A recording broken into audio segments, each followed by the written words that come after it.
Hi everyone, this is Wolf Branch Homestead Hummingbirds. Today we're going to review one of the Dollar General hummingbird feeders. There were two in store at the time of this purchase. There was a larger one that was shaped like a hot air balloon almost, and then there was this one, the smaller mini feeder. At the time of purchasing this, the feeder was $2. Now this definitely is a miniature feeder. It only holds a very small amount, but we figured we wanted to try it, not only to review it for you, but also to see how it worked when we had fewer hummingbirds, they weren't drinking as much, and wanted to try it out.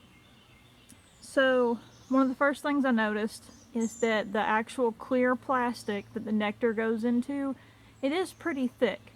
The opening on it is wide enough you can get a bottle cleaning brush in there and clean it out pretty well. One of the things I didn't like is, yes, it breaks into just two parts. So you've got the plastic part, the clear part, and then you've got the red base. On the red base, the way the yellow flower is positioned and put on there is where that it won't come off. So when you go to clean this, you can use a straw cleaning brush or a port brush, and you can get inside that little port and get it cleaned out. We use a straw cleaning brush and it gets in there pretty well. You'll need a different brush to get down in the actual inside of the base and get it cleaned out really well. But not only are we cleaning these and spraying them with vinegar in between changes and getting them rinsed out really well, but they also go through soak cleanings, like when we do the bleach water soak, and then afterwards, of course, we use the hummingbird spot method for cleaning them. So not only are we going to do the soak every so often, and then we'll also go behind it with the vitamin C tablet in the rinse water to neutralize any residue afterwards. So cleaning them is a toss-up because it's pretty easy to get on the inside of the clear part, but on the red part and where the flower is, that's the section of it I don't like.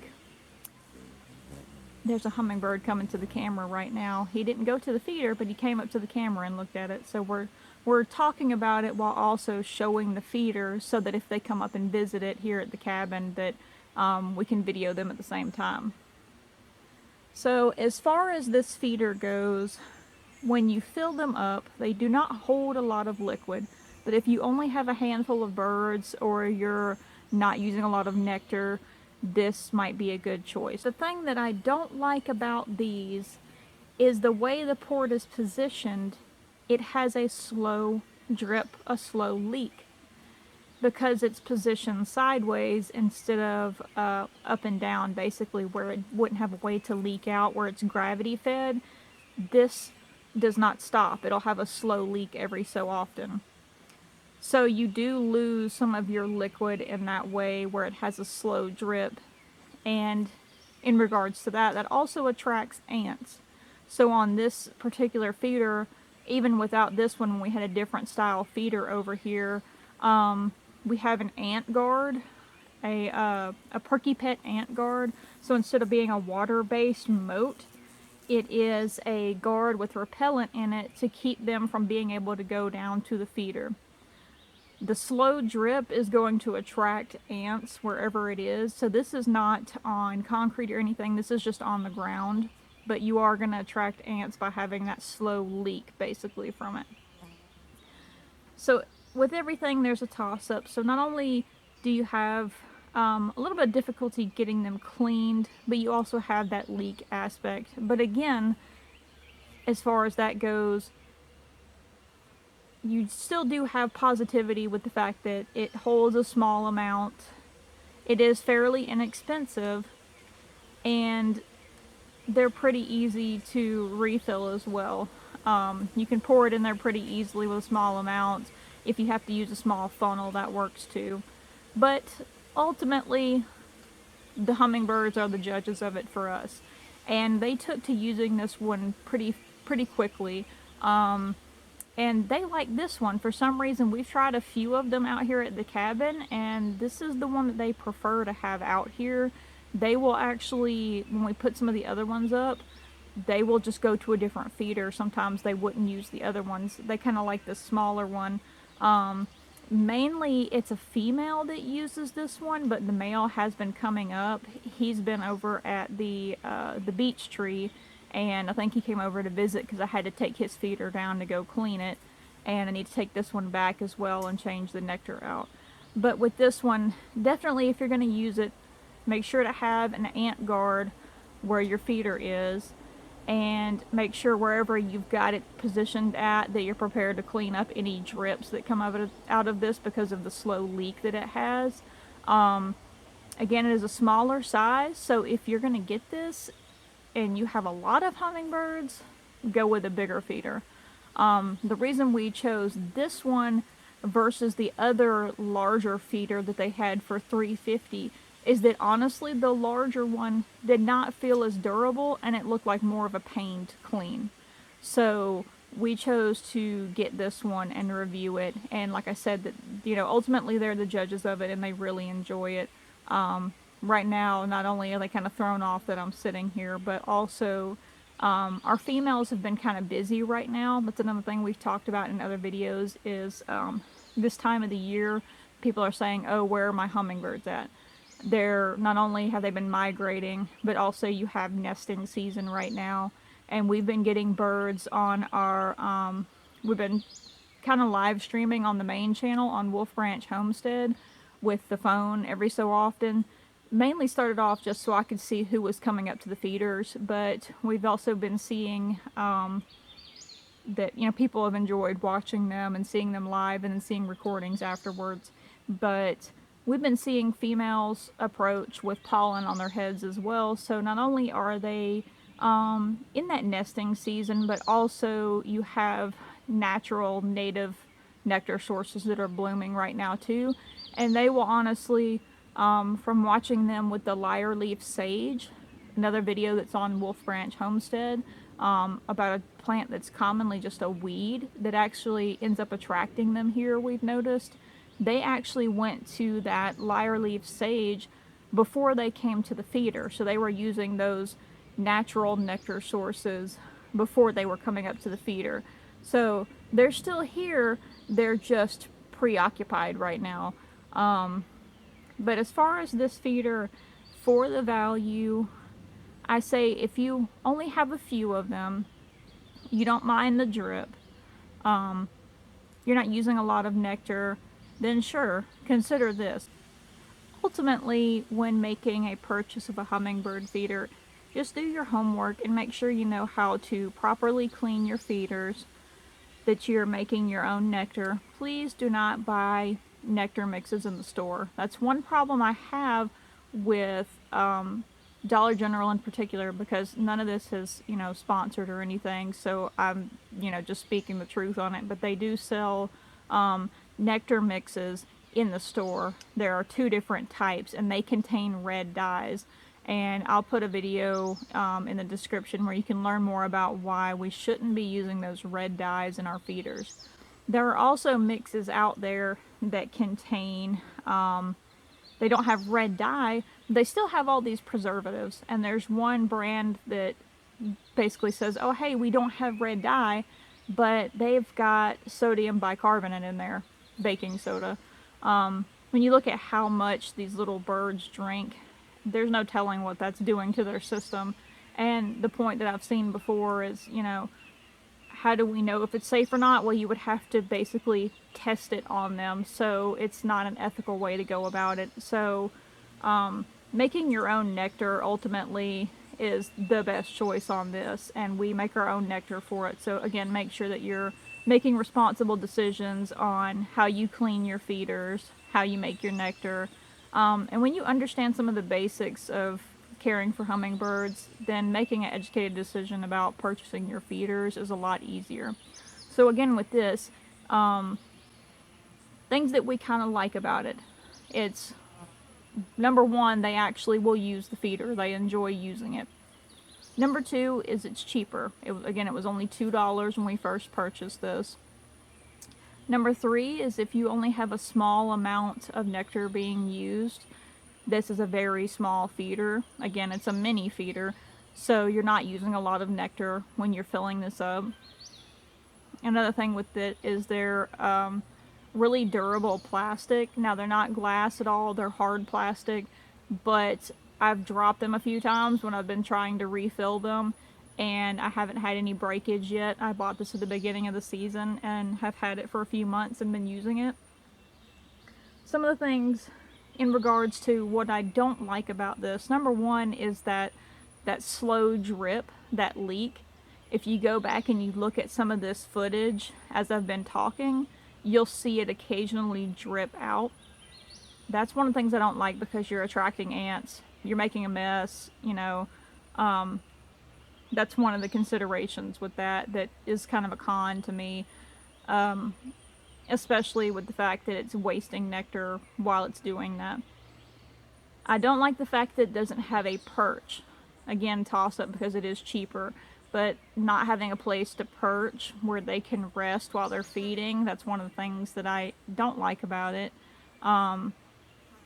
It is nice to see them hover, but at the same time they do need a break, so make sure that if you have something like this, that you have a perch nearby for them, or that you have it near some trees where they can go and rest.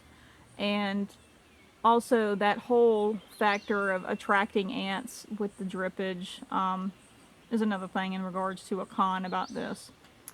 Another aspect also is the cleaning, where it does take apart in only 2 parts, but I don't like the fact that the yellow flower will not come off there. It just dripped if you saw it in the actual film, what I was talking about a minute ago. But the yellow flower does not come off.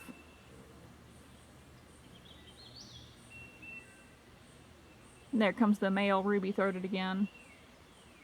I haven't seen the female this morning yet, but usually every time we come out of the cabin, she'll come greet us. But with the flower not coming off, it doesn't connect to the inside of the port, but I still want to make sure I get that thoroughly clean. So not only am I spraying these off in between changes, but I also do deep clean these. The inside is, the opening to the actual mouth of it, because it is smaller, is pretty narrow, but it still is easier to fill up than some that I've seen. And the inside of the red part is the one area I really don't like to clean on it, because it is just such a challenge to get down in that little dish of it. So make sure that if you have a variety of hummingbird feeders, that you also have a variety of brushes to clean them out with. So not only a port cleaning brush or a straw brush, but also bottle brushes and small sponges to get down in there and really clean them well. Ultimately, for the price, it's a pretty good little feeder. Not something that I would purchase again, but I have enjoyed the one that we've had. In the future, if I went to restock, I would buy some of the ones I'll review a little bit later on that have a lot easier to clean system to them.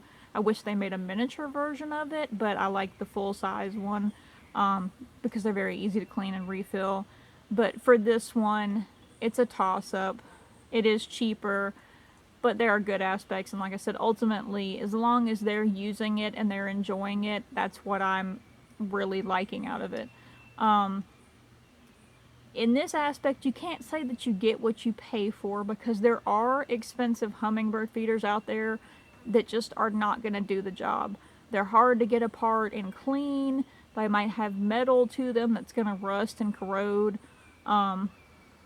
We had one gifted a few years ago as a Christmas gift, and I really appreciated the thought, because I was so glad that somebody knew, hey, you liked hummingbirds. But even then, I, at the time, was not educated to just how tough it was to clean them. Other side.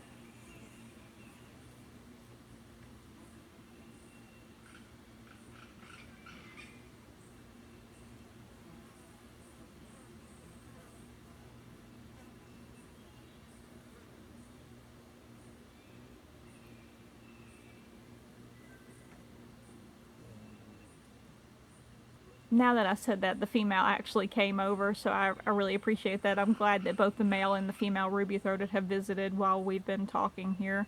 But you know, before I really knew a lot about cleaning them, the metal ones where they had the little metal flowers on them, and they looked really pretty. Some of them had like a coating on the outside.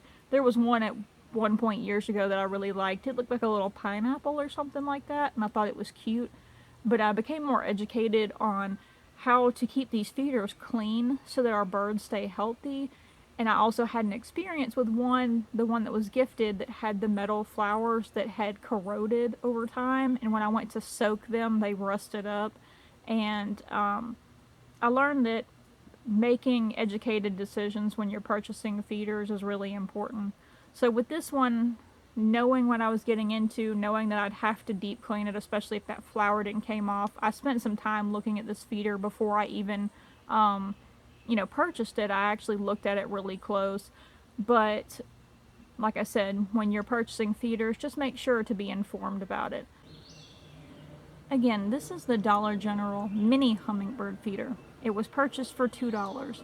They had a larger one that was $3.50, but we opted for this one because of the amount of nectar it would contain and because it felt a little bit sturdier. I wouldn't purchase it again, just because of the fact that I'm not pleased with the side port on it, mainly just because of the fact that it does leak out. And apologies, there's a plane going over. And it's also not as nice as I would like to clean. But ultimately, the fact that the hummingbirds use it and took to it really quickly, that I can appreciate. In the end, just remember, if you're making a purchase decision about your hummingbird feeders, just make sure you're educated on how to make your own nectar, how to keep them well cleaned, things like that. But again, in the future, we'll be sure to share more hummingbird feeder review videos with you, because we want you to learn some of the pros and cons just from our personal experience before you go and maybe purchase one of these feeders. We have a few that have been retired out that we'll still tell you a little bit about, even though they're no longer in use. We'll show you some of the ones that we're currently using and we plan to buy more of just because of our experiences with them, and maybe show you some that we're interested in trying in the future. But for now, the ones that we've been reviewing have just been based on availability here locally and not anything that we've ordered online. But the ones that we are currently using and plan to get more of have actually been ordered online, and we had good success with that.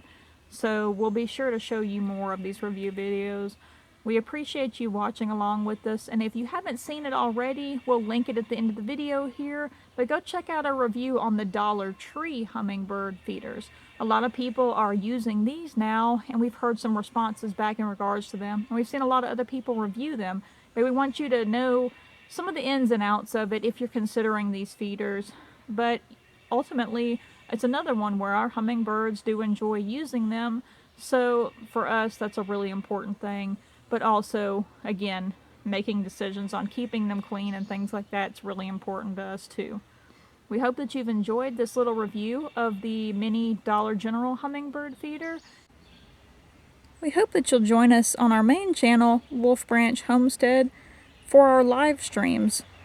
We'll stream the hummingbird feeders as often as possible in the evenings and sometimes in the mornings, so you can get a live look at them as they start their day and finish their day. That way, if you don't see ruby-throated hummingbirds yourself, you'll get an up-close look at them.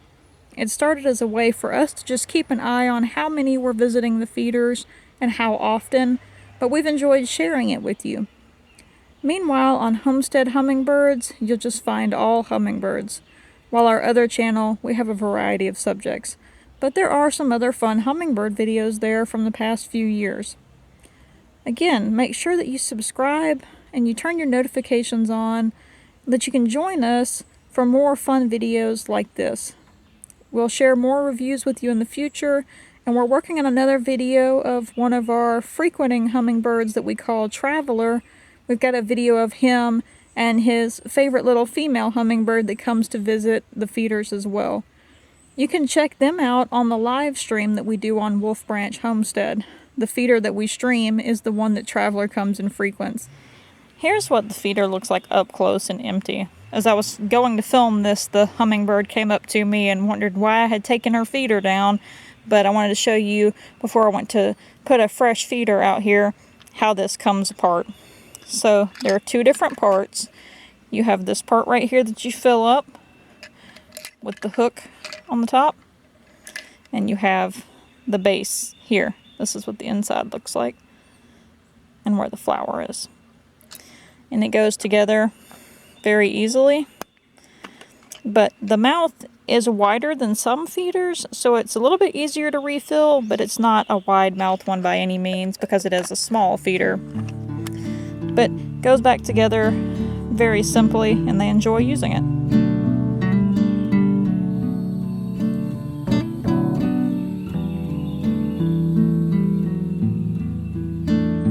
We really enjoyed sharing with you all, and we look forward to sharing more videos with you. We hope that you have a wonderful day, and we thank you for watching.